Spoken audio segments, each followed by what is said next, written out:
Thank you very much, gentlemen. Decisive is one way to put it because that was just pure domination in all seriousness. 26:09 game time. That's close to approaching Samsung Galaxy status in terms of the group stage wins that they put together. And this is in the quarterfinals against, arguably stronger opponents. And the first thing I thought was, why would you put Smeb on Maokai? It just looks like having a fine wine. Coach is that?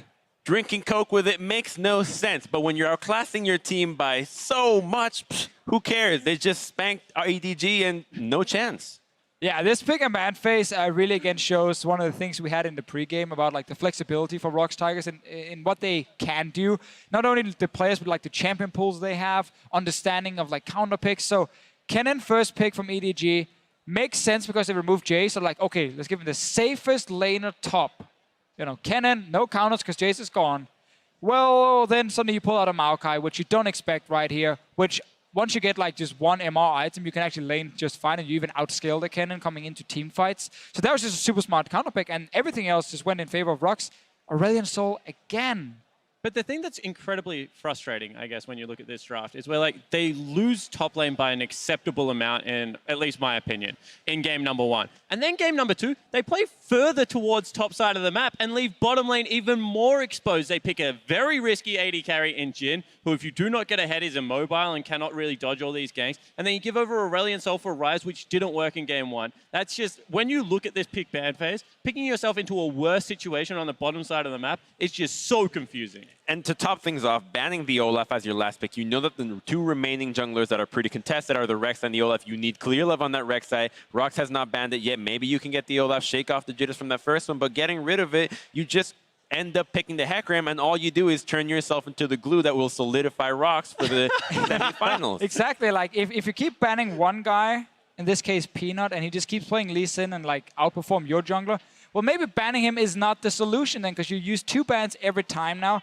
But yeah, really, as you said, Spawn, this comp made it so hard to play around bottom side because they're a weaker early jungler, so they can't camp the bot lane. They're also against a mid laner who will roam first every time, so you can't again gank that bot lane because he's going to come first.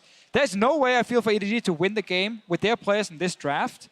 And then you got to look at the coach and what happened, because there's no adaptation. And I have a feeling you guys have some suggestions for Game 3. But before we get to those, let's go ahead and take a look at this replay, because it really says it all. Let's look at Rox's mid-game ace here, brought to you by Acer. And this starts off with, a potential catch coming on Mako, kick towards the back of his team, and he does the right thing. He lives, and then EDG is just so far behind at this stage. They're like, you know what? If we're going to throw the kitchen sink, it's going to be right now. Whoops. Zoning nice little side step, but look at Gorilla. He ran all the way from the top side, and you see all the amount of 2 carries being able to dish out the damage here with the orbs, with the Caitlyn Hurricane. Smeb's gonna come in the end, and this is just disaster. A little bit unlucky here, not getting a kill on Koro. The flash from Def was actually fine, but there was a stun flying out just at the same time he got hit by it. Even if they had killed their Aurelion Sol, they would still have died, because now the rest of Rox Tigers they're running into their blue buff. So yeah. There's not really a way out, and we were very negative now on the draft. We obviously are very negative people here in the analyst desk. Positives for Rox Tigers. Man, there's a million. Like, it's fantastic to watch them play. One of the things I love about this team is how good they are at communication. Like, every single member, I've actually stand behind them when they were scrimming in the past, and like everything is just like, every member talks all the time. Everything is being called out. I obviously didn't know what they were saying, but I could hear they were constantly talking and pinging and moving around as a team. So like, when you have these picks that can roam between lanes, it's just even more powerful because the coordination is always there. And that's one of the benefits of having 5 members speaking the same language, because they can set up these plays so easily. And we keep saying that they're in playstyle really like non-Korean. They're quick, but they're still disciplined. I mean, this draft, we beat them so convincingly game 1. They've left it all available again. Just pick up the exact same thing, have a little bit of a tweak in the top lane, and then be able to carry over that momentum, be able to increase the way that they play the game and squeeze even harder. That's impressive out of the Rox Tigers. And I think what really shows about that is that the fact that when they go for a play, you don't see their success rate be very low. If there's a gank happening, they know it's going to work. We saw the flash, they know what they need to commit, and the only time that it didn't really show was when Kuro saw it coming from a mile away and had to preemptively flash. That's the way that you can avoid the success rate of the Tigers, and that's incredibly impressive. All right, so here we go.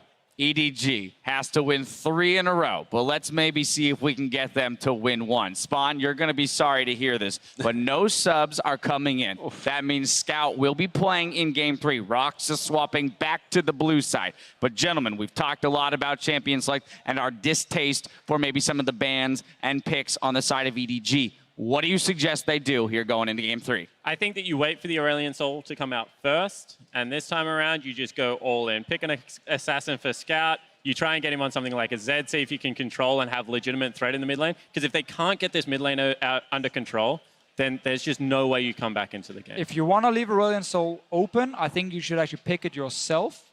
And you have the roaming mid laner. You try, you remove something like Zyra, and you try and get an even better 2v2 matchup in bot lane for Deft and Mako. And then you actually use Aurelion Soul to camp that lane.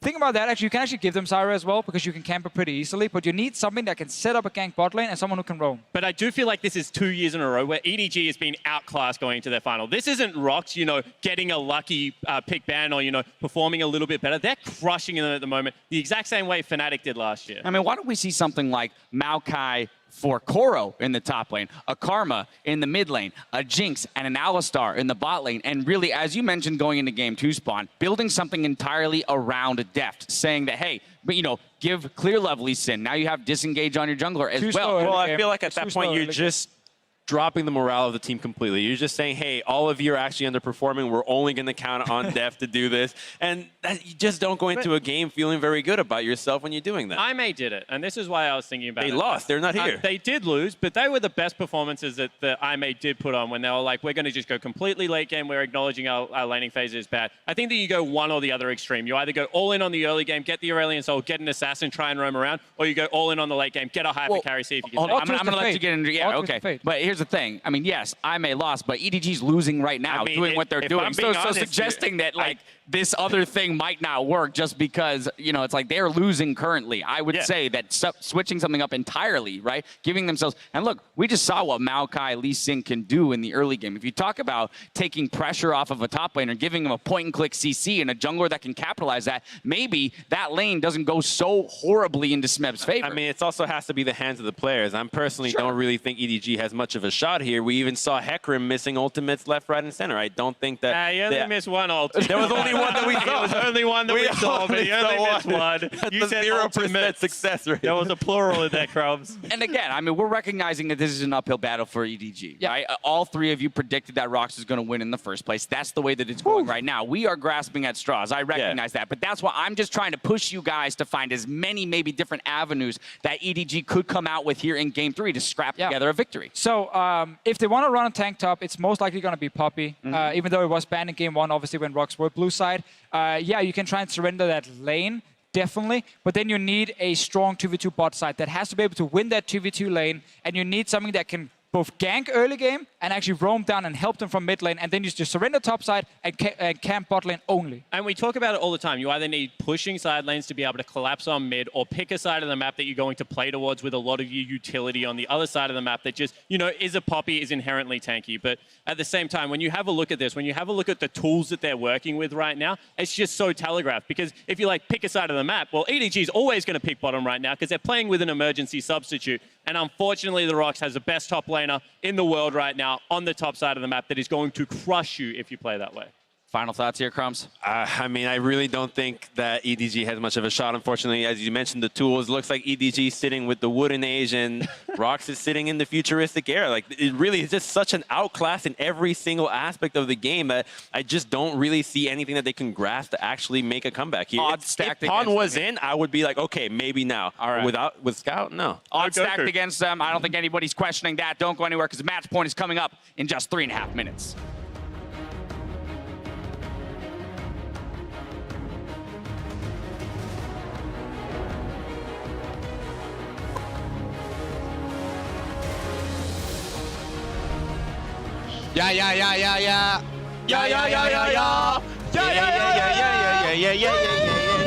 Even if they stay, they're likely to be giving up first turret. Clearlove still level 5, and he's caught. Caught out with Chain CC. First blood comes through the flash into the kick for Peanut. 나왔어. 오케이. 왔어. 야, 솔카이팅.